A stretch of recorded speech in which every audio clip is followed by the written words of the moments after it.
Check the mic and make sure it sound right, boys.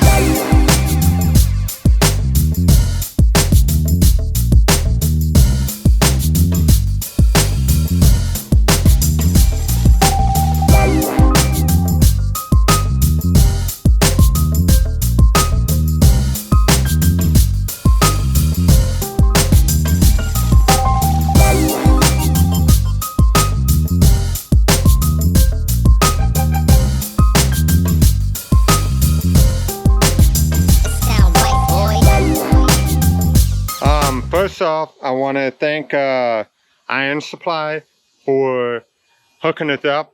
I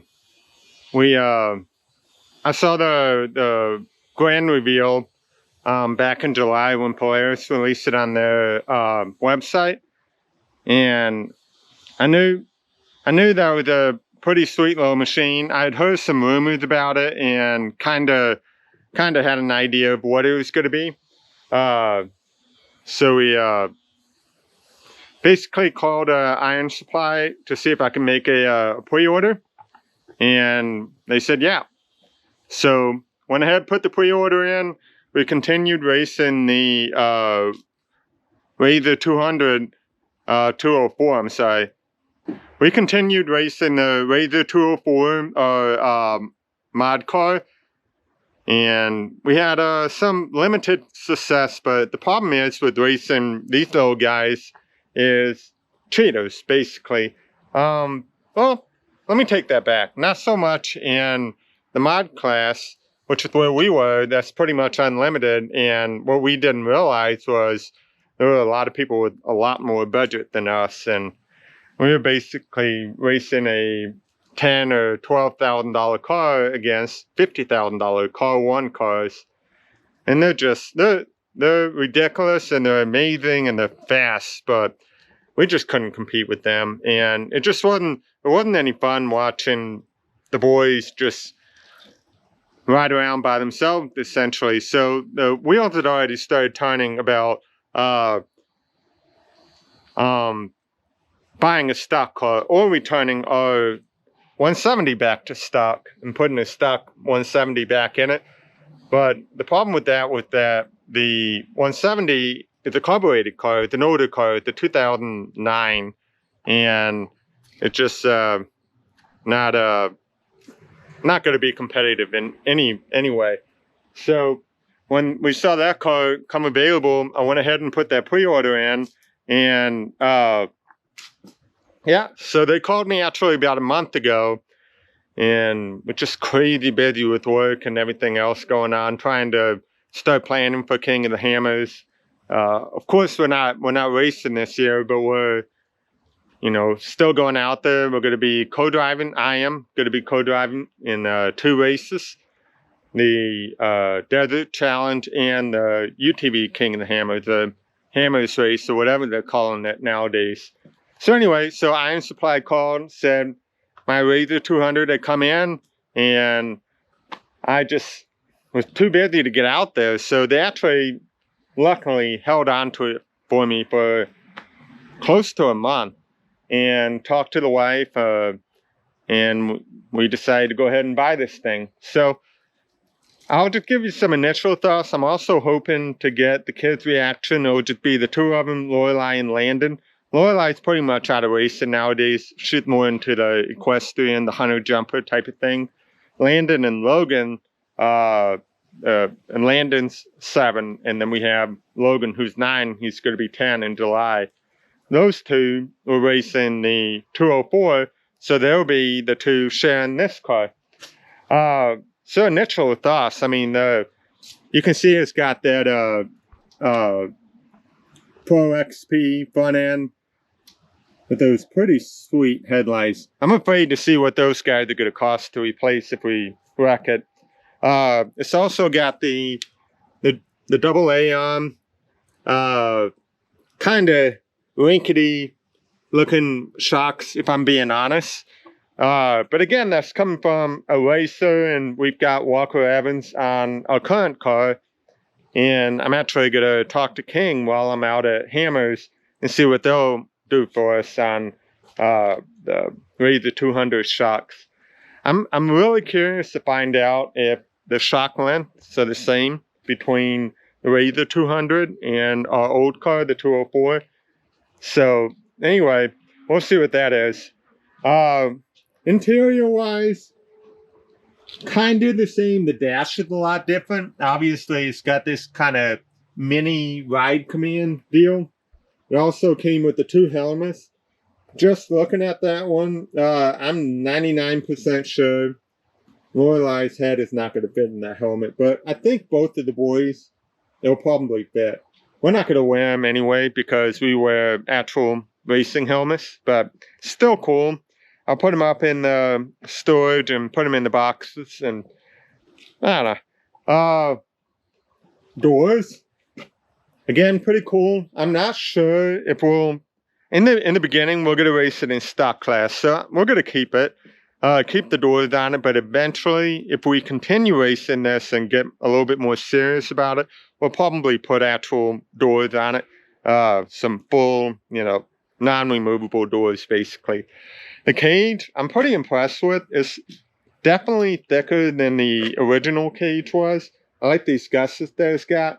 I'm not a huge fan of the split being here. I understand why they did it like that, but from a racer standpoint, again, it's not really ideal. It's got like these tiny little like window net type deals. I don't know.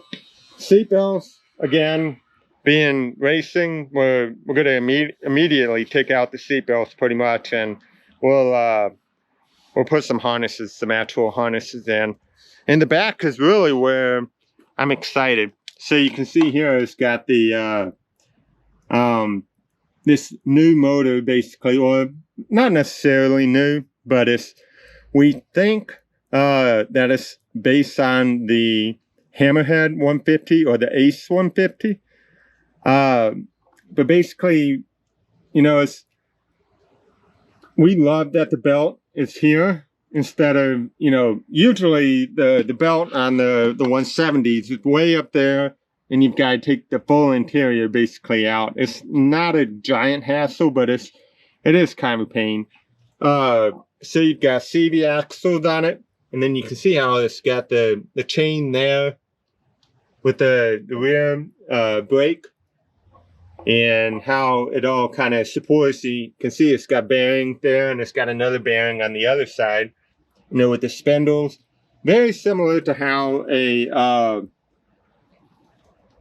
like a Polaris Turbo would be, basically. I'm really curious to see how this holds up. I like how this is all double shear, but, this just doesn't look very substantial. I think it'll hold up well in a normal environment, but I always think about wrecking, hitting, whatever. And that's just the reality of racing. You're going to run off the track, you're going to hit things. And so the radius rods, again, are pretty small. I think that's going to be another failure point. They're going to bend. I'm hoping somebody, or if need be, us, will figure out some kind of radius rod improvement there.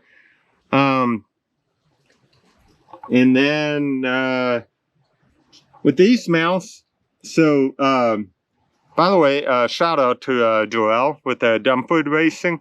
He's pretty well known in the RZR 170 world. He used to race them with his daughter, or he didn't. His daughter Peyton did, and so he was the one that's kind of been feeding me intel on this thing for a while. Also, Matt Raven. So they said that these were different mounting points, basically for the different versions. And I think one of the big upgrades could be actually figuring out some kind of bushing and tying this into the frame to help prevent movement, because there's only one mount. On the old 170s, the transmissions were known to crack. I'm not sure that that's going to be as big of an issue with how this setup is. It's definitely much beefier, much beefier. So, really exciting. I'll probably also try and figure out some kind of a skid plate, just to keep you know, crap from getting all up in the CVs or the chain drive.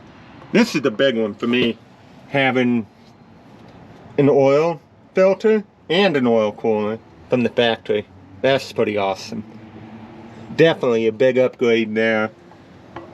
Spark plug's pretty easy to get to, if you can see it. It's right there. And then you got your fuel injector setup, air filter. I don't know. We'll probably upgrade all of that stuff pretty quickly. The gas is still in the same spot. So we're gonna do the full break-in and do all the boring stuff, you know, keep it low speed and not go wide open throttle, and just break it in good and make sure we've got a solid platform to continue racing. But man, initial thoughts, pretty sweet. Also, the steering box is an actual steering box now, a rack and pinion now, instead of the old style, which was quite a bit different. It looked completely different. That one's like more like a miniature version of the bigger cars, so that's awesome. That should be a pretty good upgrade. Let's see how the ball joints hold up.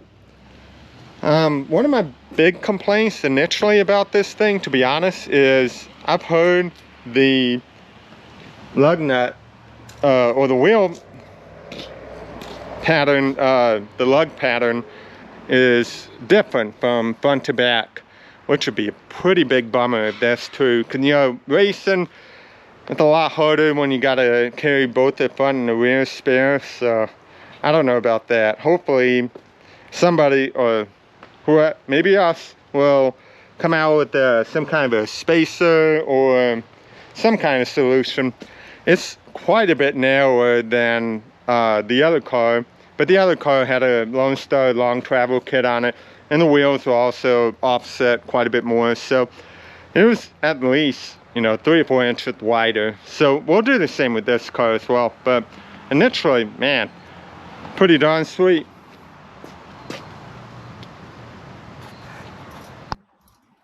Oh, wow.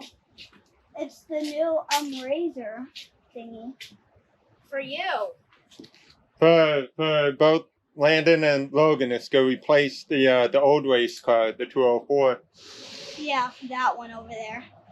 Yeah, well, it's in the garage, yeah. Pretty cool looking, huh? Yeah. Yeah. We're going to have to redo that one to sell it. Yeah, we're just going to fix it up a little bit and then sell the other one. But yeah, it's got AA arms, it's got way better suspension and stuff in it. Yeah, because when I was jumping, like, when I was, like, doing, like, other stuff in that car, it was, like, when the bumps on the road, like, when I was going up that thing right there, it was like, boom. Yeah. It'll still be a little bit rough, but it's, yeah, it should be pretty cool. Yeah, you can bring this off-roading. Yeah, this one I think we'll be able to take off-roading a little bit more. It even came with some helmets. Ooh. You want to sit in it? Okay. Let me take my backpack. Yeah. Yeah, well, you can wear these helmets like off-road or whatever, but not for racing. Wow, it's very clean. Yeah, well, it's brand new. Let's see if it fits. It should. Yep. Fits you pretty good? What do you think? Can you see? You can't reach the pedals like that, but you can. Yeah, we went go-karting. Yeah, is that pretty good, or you want it down some? That's good. But I can put it down. I probably need to do it down just a little. Right. You flip in, and then just put your foot on the brake, and then you see how there's like little notches there. Yeah. So you can't just go straight back like you used to. You have to pull it pull it out, and then go back, and now you're in reverse. Oh. So you can go ahead and back up, and have you go down to the end of the road and come back and tell me what you think. Okay. It's ready to go. Yep. Turn the wheel this way. Yep. Straight back. Yep. Keep going. Yep. Keep going. Keep going. Keep going. Now start turning that way. Yep. Turn harder. Turn more. Yep. Keep turning. Turn, turn, turn. All right, back up.